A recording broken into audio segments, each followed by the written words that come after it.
Why do you do that? That's not what our guidelines say. They do say that. I've got them right here. Your guidelines say that transgender student athletes should be able to use the locker room, shower, and toilet facilities in accordance with their gender identity. And here they are, right here. You have guidelines that instruct them what the best practices are, and your guidelines say that biological men can go in and use the women's locker rooms if they want to. What the women want has nothing to do with it. They're not mentioned in here at all, correct?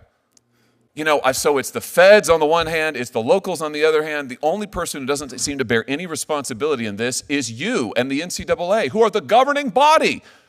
And your testimony here today is you're not even subject to Title IX. Mr. Baker, I can't tell you how disappointed this makes me, but not just disappointed, frankly, infuriated for the student athletes who are suffering because of your policies, and you won't even defend them. You won't even take responsibility. It's outrageous. Mr. Baker, if I could just start with you, I confess I didn't understand your answer to Senator Kennedy's question about the safety of women in the sports of the NCAA overseas. Did you say the federal law requires the NCAA to permit biological men to play in women's sports? No, I said there have been 5 cases in federal court in the past 18 months. And okay, because I thought you told him that federal judges sided with participation. The reason the NCAA couldn't take a position on this, in fact, you have taken a position on it, you're affirmatively permitting biological men in women's sports. But you said to him it's because of federal law. There's no federal law that requires it, right? The relevant federal law is Title IX, is it not? You're familiar with Title IX. If guidance on this issue from Title IX or guidance with respect to discrimination law would be Title important. IX is already the law. Title IX says federal judges have ruled on it's 20 U.S.C. Section 1681A. By the way, let's just dispense with that canard. No federal court has ordered the NCAA to include biological men in women's sports, right? Actually, there's not a single case that has ordered the NCAA to do so, correct? That's pretty much what they decided in the San No, don't say case. pretty much. We're talking about the law here. Yes, I know. And you actively dissembled to Senator Kennedy just a second ago. It's not true that the NCAA has been ordered by any court, number one. It's not true that federal law requires you to include biological males. In fact, Title IX explicitly says, no person in the United States shall on the basis of sex be denied the benefits of any educational program or activity receiving federal financial assistance. You are in court at this moment arguing that Title IX doesn't apply to the NCAA, which is astounding to me given the amount of money, federal money, the NCAA gets. But let me just ask you this. Senator, a total of 5 teams, 5 women's volleyball teams, Wyoming, Southern Utah, Utah State, Nevada, and Boise State all had to forfeit 7 games in their conference play, NCAA conference play this past year, women's teams, because a biological male under your rules was playing on a rival's team. How is that not denying them the benefits of the sport? Why is this fair to women?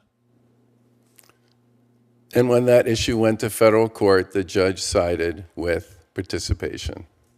No, the NCAA did not go to court. No, that is not true. The federal judge made the decision with respect to the issue you just raised. Your rules have not been tried in federal court, and your rules explicitly permit biological males in women's sports. And I am asking you, why is that fair to the women? All of these women on these teams had to forfeit games and therefore a chance to compete in the championship because of your rules. And I want to know, why is that protective of women? That's my question. So far, the federal government on the court side has issued decisions several times. No, I'm not asking you about the year. courts. I know what the courts have done. Not one of them has their ordered the interpretation NCAA. of federal law. This is your policy, which you will not defend because, frankly, it's indefensible. Why are you, Mr. Baker, why are you allowing biological men to play in women's sports? Because we believe that's consistent with federal policy. So we're right back to your compelled. Your testimony is you believe you're compelled to do it by federal law. You would change it otherwise? We believe our policy. I said in my opening comments to Senator Kennedy, the clarity on this issue at the federal level would be very helpful. Oh, that is such a cop-out. In other words, somebody else please do it for us. Keep sending us the money. We'll go to court and argue that Title IX doesn't even apply to us. We do not take a dime in federal money, not a dime. Is that why you're arguing Title IX doesn't apply to you? Yes, part of it, yes. You honestly think you shouldn't be subject to Title IX? We don't believe we currently are. In federal court has amazing. Federal court has affirmed that on a Absolutely number of amazing. circumstances. You have a pending lawsuit right now from female athletes who are suing you because you allow biological men not only in their sports but also in their locker rooms. Why do you do that, by the way? Why do your guidelines allow biological men into women's locker rooms without the women's consent? Without the women's foreknowledge? Why do you do that? That's not what our guidelines say. They do say that. I've got them right here. Your guidelines say that transgender student athletes should be able to use the locker room, shower, and toilet facilities in accordance with their gender identity. And here they are, right here. And then everybody else should have an opportunity to use other facilities if they wish to do so. Okay, so the burden's on the women. So if the women then want to move to a different facility, in other words, if they want to abandon their own locker room, you're saying that they should have to do that? So in other words, it's their problem? No, we put a significant amount of emphasis on what the locals' plans are, and we make sure that everybody. What does that mean? The locals' plans? Whoever it is that's hosting the event. You have guidelines that instruct them what the best practices are, and your guidelines say that biological men can go in and use the women's locker rooms if they want to. What the women want has nothing to do with it. They're not mentioned in here at all. Correct? Correct. It's right here. You just reaffirmed them in May of this year. I've got them. I'm reading them. I've got them off your website. I believe our guidelines give people optionality with respect to how they choose to use their facilities. And many, what does that even mean? Optionality. What it says is transgender student athletes will be able to use the locker room, shower, and toilet in accordance with their gender identity. That means men will be able to use the women's locker rooms. And as Riley Gaines and others have testified before this committee, that means if a man, a biological man, wants to use their locker room, they just have to accept it.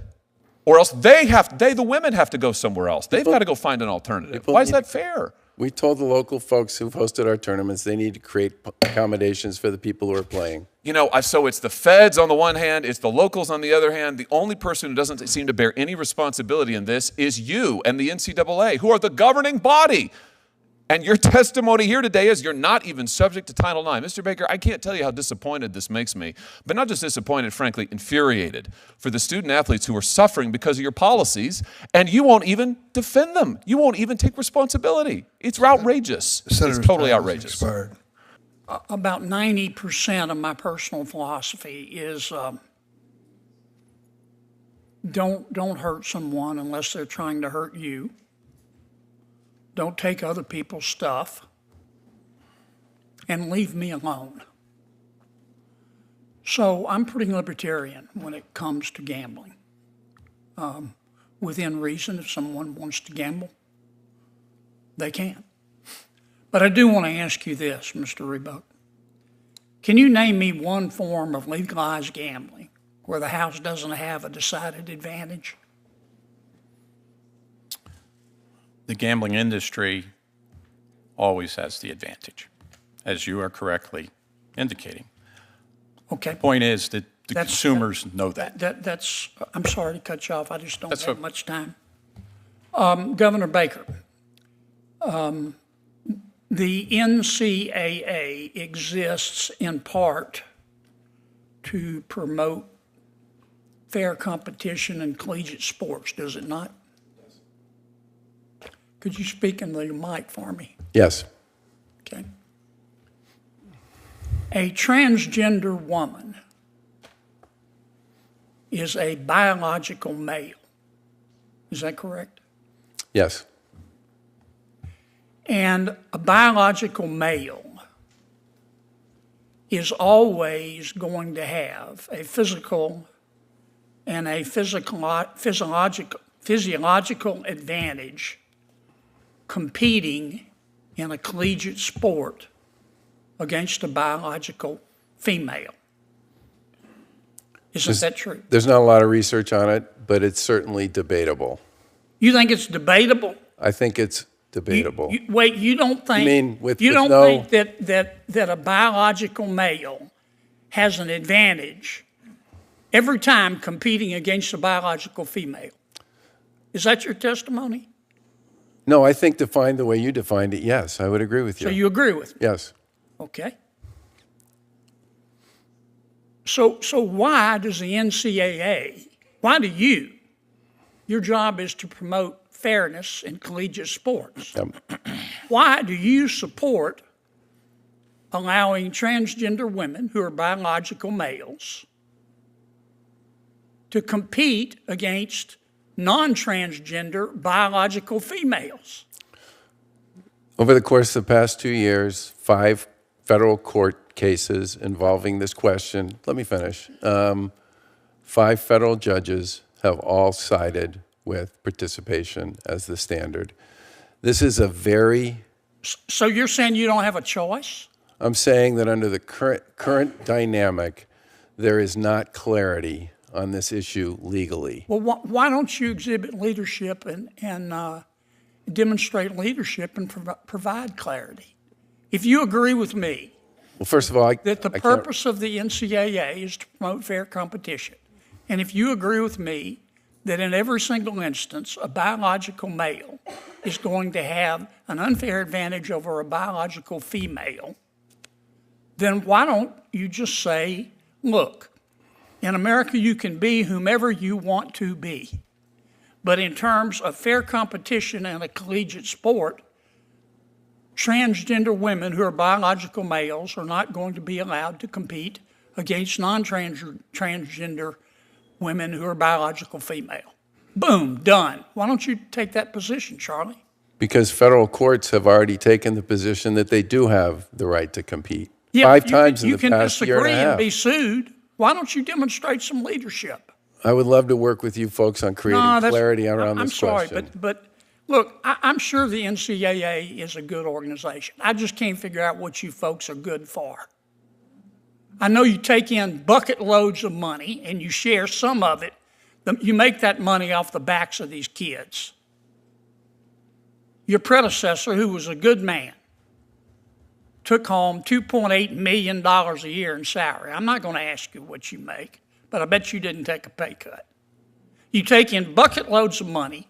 We got problems in collegiate sports with the transfer portal and the NIL and now gambling and biological males, you allowing biological males to compete against biological females.